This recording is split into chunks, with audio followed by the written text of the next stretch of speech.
조선 숙종 20년 봄비가 내리던 날, 창덕궁의 한 처소에서 은빛 사발 하나가 조용히 내려졌다. 그 안에는 맑은 물처럼 보이지만 죽음을 품은 사약이 담겨 있었다. 그 앞에 앉은 여인은 한때 나라의 중심이었던 존재왕이 가장 사랑했던 사람, 이제는 반역의 이름으로 불리는 여인이었다. 그녀는 미소를 지었다. 전하의 명이옵니까? 한 줄기 눈물이 흘렀지만 그 눈물조차 품위를 잃지 않았다. 그녀의 이름을 부르는 자는 더 이상 없었다. 모두가 고개를 숙였고 궁의 바람조차 말을 잃었다. 그 순간 멀리 다른 정악에서는 한 여인이 무릎 꿇고 조용히 기도를 올리고 있었다. 병약한 몸 하얀 얼굴. 그러나 그 눈빛은 너무나 단단했다. 그녀가 바로 다시 복위한 왕비 인현왕후였다. 한때 같은 남자를 사랑했고 지금은 서로의 이름조차 입에 올릴 수 없는 두 여인. 사약의 향기가 퍼지기 시작했다. 궁의 종소리가 3번 울렸고 모든 이가 숨을 죽였다. 그녀는 반역을 꾀하였다. 하지만 정말 그랬을까? 그녀는 고개를 들고 마지막으로 하늘을 올려다보았다.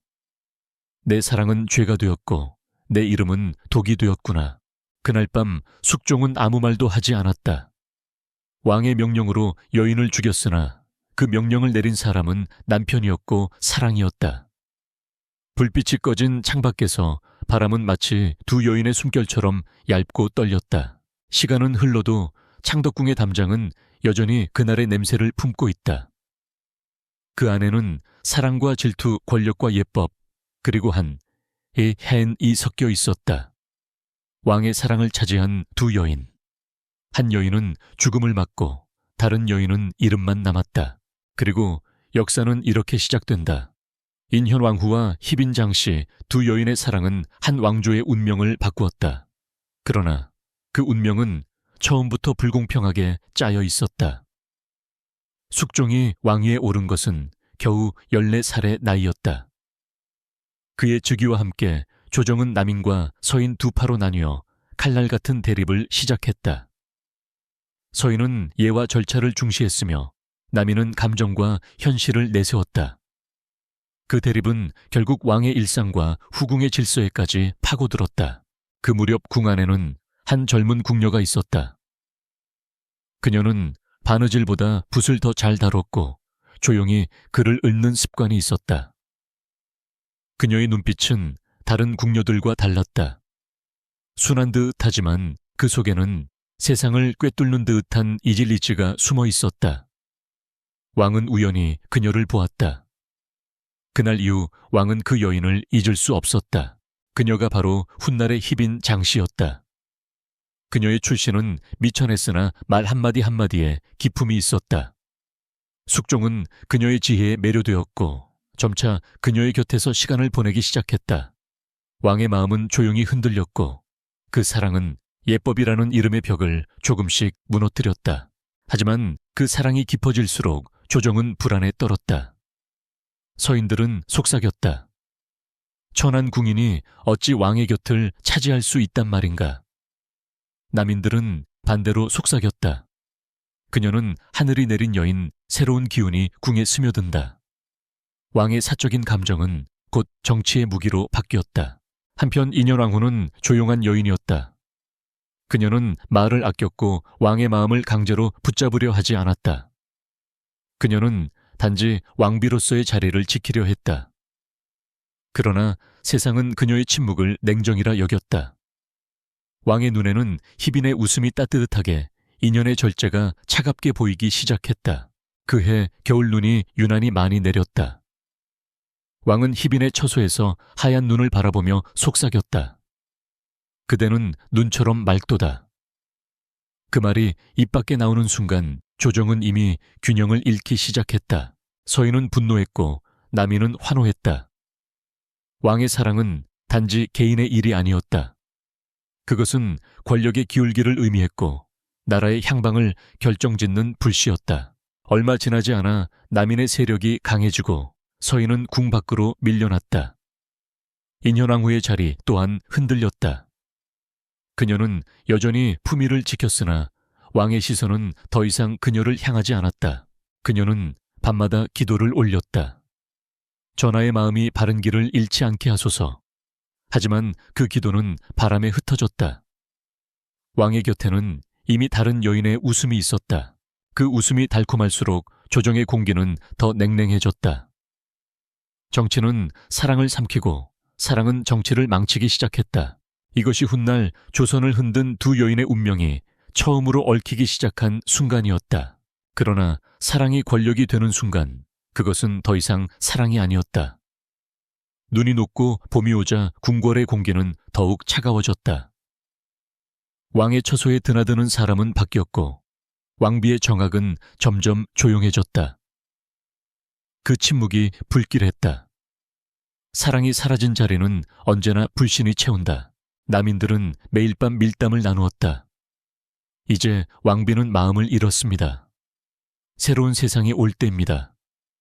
그들의 손끝에는 붓이 있었고 그 붓은 피보다 더 날카로웠다. 서인들은 방역했다. 왕이 미혹되었다. 천한자가 예법을 어긴다. 상소가 쏟아졌다. 그 종이마다 왕의 마음을 찢는 문장이 적혀 있었다. 궁인의 피가 왕실을 더럽힌다. 희빈의 처소는 이제 정치의 중심이 되었다. 그녀는 더 이상 단순한 여인이 아니었다. 남인의 영수들이 그녀를 찾아와 머리를 숙였다. 마마나라의 운명은 전하의 마음에 달려 있습니다. 그녀는 웃었다. 그 웃음 속에는 두려움과 야망이 뒤섞여 있었다. 인현왕후는 변하지 않았다. 그녀는 여전히 조용했고 여전히 단정했다. 그러나 그 단정함이 이제는 비난의 대상이 되었다. 왕비는 냉정하다. 백성의 마음을 모른다. 그 말이 남인들의 입을 통해 퍼져나갔다. 왕의 마음은 더욱 흔들렸다. 어느 날 숙종은 침묵 속에서 붓을 들었다. 왕비를 패하노라. 단 한 줄, 그 문장이 조선을 갈랐다. 서인은 몰락했고 인연은 궁을 떠났다. 그날 밤 눈이 내렸다. 인연은 얇은 옷차림으로 궁문을 나섰다. 뒤를 돌아보니 희빈의 처소에서 등불이 환히 빛나고 있었다. 그 빛은 따뜻했으나 그녀의 눈에는 서늘한 불꽃으로 보였다. 그녀는 그 불빛을 향해 마지막으로 절을 올렸다. 부디 전하의 마음이 그대에게 영원하길. 다음 날 희빈은 정식으로 중전의 자리에 올랐다. 궁안은 축제처럼 화려했지만 그 화려함 아래에는 짙은 불안이 깔려 있었다. 서인들은 입을 다물었고 백성들 사이에서는 이런 속삭임이 돌았다. 왕비가 된 궁녀는 오래 가지 못한다. 왕은 사랑을 얻었지만 평화를 잃었다. 그의 곁에는 더 이상 충언을 하는 자가 없었다. 그저 달콤한 말만이 궁을 채웠다. 그 말들은 칭송이 아니라 독이었다. 왕의 귀에 속삭이는 목소리마다 그 속에는 야망이 숨어 있었다. 세월이 지나며 희빈은 점점 강해졌다. 그녀는 왕의 마음을 확신했고 자신의 자리가 하늘이 내린 것이라 믿었다. 하지만 왕의 눈빛은 예전 같지 않았다. 그의 사랑은 변했고 그의 마음속에는 설명할 수 없는 죄책이 자라기 시작했다. 인연이 떠난 그날 이후 궁궐은 더 이상 조선의 심장이 아니었다. 그곳은 음모의 전장 사랑이 칼날이 되는 곳이었다. 그리고 그 칼날은 머지않아 두 여인 모두를 겨누게 된다. 왕의 사랑은 그녀를 높였지만 그 사랑이 식는 순간 그녀의 이름은 죄가 되었다. 시간은 흐르고 왕의 마음도 변했다. 인현이 궁을 떠난 지 4년 숙종의 곁에는 여전히 희빈이 있었다. 그녀는 이제 중전이 되었고 왕의 아이를 품었다. 세상은 그녀를 찬양했다. 하늘이 내린 왕비. 그 말은 달콤했지만 그 달콤함은 오래가지 않았다. 아이의 울음이 잦아들 무렵 왕의 시선도 조용히 식어갔다. 궁궐의 등불은 여전히 환했으나 그 빛은 차가웠다. 희빈은 느꼈다. 왕의 마음속 어딘가에 아직 다른 이름이 남아있음을.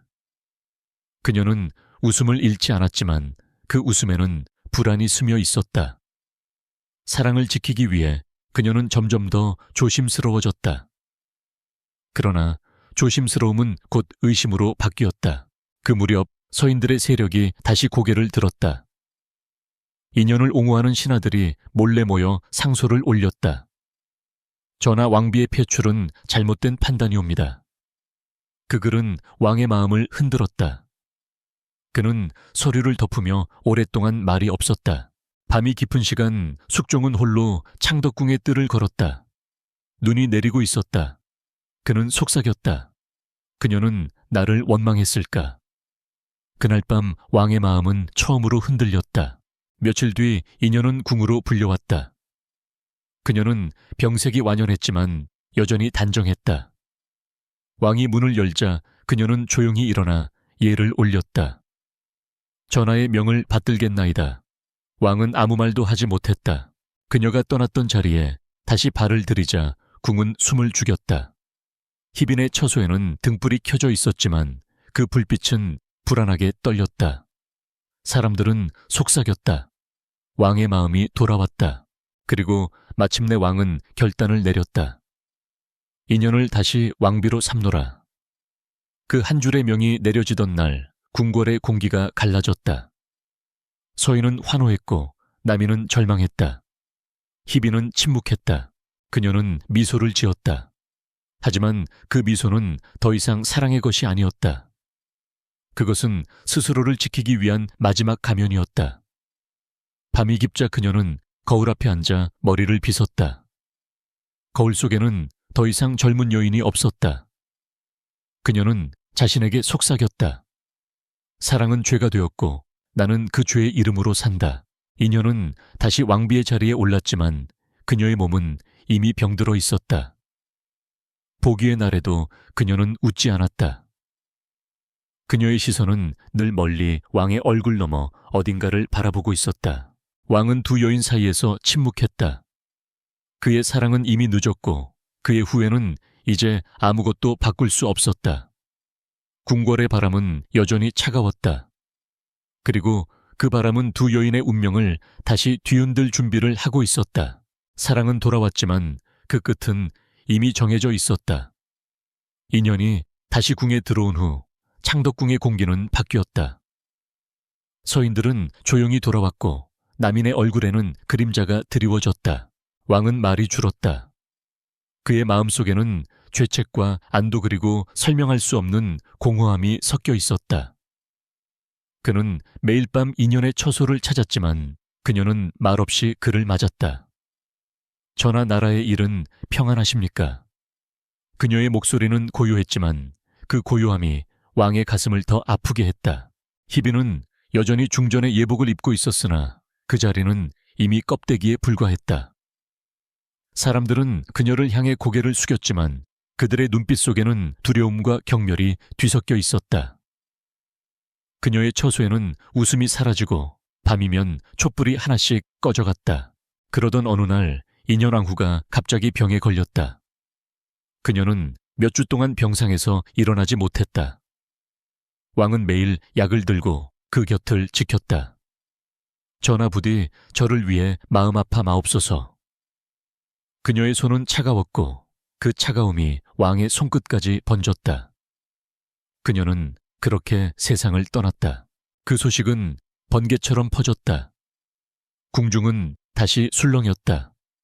서인들은 슬픔에 잠겼고 남인들은 침묵했다. 하지만 한밤중 누군가의 입에서 이런 속삭임이 흘러나왔다.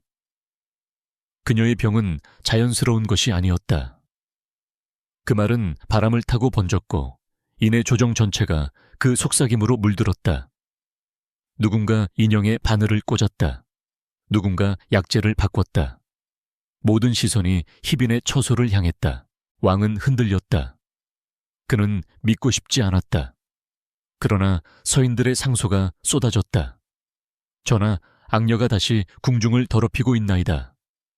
그들의 목소리는 거세었고 그 안에는 오랜 복수의 냄새가 배어 있었다. 결국 왕은 결단했다. 진상을 밝히라. 명령이 떨어지자 내시와 감찰들이 궁의 구석구석을 뒤졌다. 그리고 어느 상궁의 방에서 부적과 인형이 발견되었다는 보고가 올라왔다. 누가 그것을 두었는지는 아무도 몰랐다. 하지만 그것으로 충분했다. 희비는 왕비를 해하려 한 죄로 사형에 처한다. 그 명이 내려진 날 궁궐의 하늘은 유난히 붉었다. 그녀는 웃지 않았다. 그저 조용히 물었다. 전하의 명이 옵니까? 그녀는 이미 답을 알고 있었다. 그날 밤 숙종은 홀로 서재에 앉아 있었다. 등불은 꺼지지 않았고 바람은 창문 사이로 스며들었다. 그는 붓을 들어 짧게 적었다. 사랑은 죄가 되었고 왕은 심판자가 되었다. 이튿날 희비는 하얀 옷을 입고 사약 앞에 섰다. 그녀는 하늘을 올려다보며 말했다. 내가 사랑한 이는 왕이었고 그 사랑이 내 죄가 되었도다. 사약이 입술을 적시자 그녀의 눈빛은 고요하게 가라앉았다. 왕은 그날 이후 웃지 않았다. 그는 매년 봄이 오면 인연의 초상을 보고 술을 따랐다. 그리고 그 잔을 들며 속삭였다. 누가 옳았는가? 누가 죄인이었는가? 그 물음에는 대답이 없었다. 다만 창덕궁의 담장 너머에서 바람이 여전히 두 여인의 이름을 불렀다. 왕의 명은 정의였을까? 아니면 남은 사랑의 복수였을까? 세월이 흘러 창덕궁의 돌담에는 이끼가 끼었다. 희빈이 죽은 지 수십 년이 지나도 사람들은 여전히 그녀의 이름을 속삭였다. 누군가는 그녀를 요녀라 불렀고 누군가는 그녀를 세상에서 가장 불쌍한 여인이라 했다. 예끼예은 냉정하게 적었다. 왕비를 해하려 한 죄로 사사하였다. 그 문장은 짧고 차가웠다. 하지만 그 짧은 문장 뒤에는 수많은 정치의 계산과 인간의 감정이 숨어 있었다. 사관의 붓은 언제나 권력의 그림자 아래에 있었다. 누군가는 그녀의 죽음을 정의라 했고 누군가는 그것을 정치의 도구라 했다. 조선 후기에 학자 남구만은 기록했다. 희비는 죄를 졌으나 죄보다 더 큰 원한을 입었다. 그 말은 조용했지만 역사서 속에서 유난히 무겁게 남았다. 그녀가 정말로 인형의 바늘을 꽂았는지 아니면 누군가 그녀를 몰락시키기 위해 그 흔적을 만든 것인지 그 누구도 확실히 말할 수 없었다. 다만 그 사건이 일어난 시점이 인현왕후의 죽음 직후였다는 사실이 모든 것을 의심스럽게 만들었다. 서인의 권력은 그 사건 이후 완전히 부활했다. 그들은 왕의 신임을 얻었고 남인은 몰락했다. 결국 희빈의 죽음은 한 여인의 죄가 아니라 한 세력의 희생이었다는 말이 나왔다. 어느 시인은 그녀의 삶을 이렇게 썼다. 사랑은 그대를 왕비로 만들었고 질투는 그대를 역사로 남겼다. 그러나 또 다른 학자는 반박했다. 그녀는 스스로 화를 불렀다. 궁녀의 몸으로 권력의 문을 열었고 그 문이 닫힐 때 함께 깔린 것이다. 그 말은 냉혹했으나 어쩌면 진실의 한 조각이었다. 숙종은 죽을 때까지 그녀의 이름을 입에 올리지 않았다. 그가 남긴 마지막 어명에는 단 한 줄이 있었다. 그 여인의 무덤을 궁 밖에 두라. 사랑이었으나 동시에 심판이었다.